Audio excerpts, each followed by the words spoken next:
ایک کافر نے ایک بزرگ سے کہا، اگر تم میرے 3 سوالوں کا جواب دے دو تو میں مسلمان ہو جاؤں گا۔ پہلا، جب ہر کام اللہ کی مرضی سے ہوتا ہے تو تم لوگ انسان کو ذمہ دار کیوں ٹھہراتے ہو؟ دوسرا، جب شیطان آگ کا بنا ہوا ہو تو اس پر آگ کیسے اثر کرے گی؟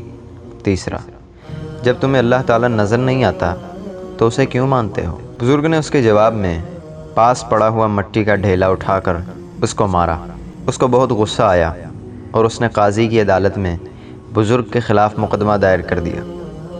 قاضی نے بزرگ کو بلایا اور ان سے پوچھا کہ تم نے کافر کے سوالوں کے جواب میں اسے مٹی کا ڈھیلا کیوں مارا؟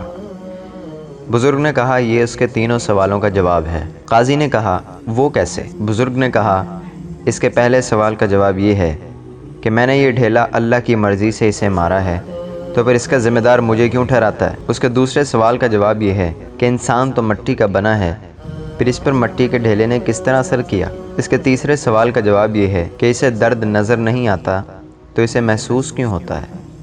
اپنے سوالوں کے جواب سن کر کافر فوراً مسلمان ہوا۔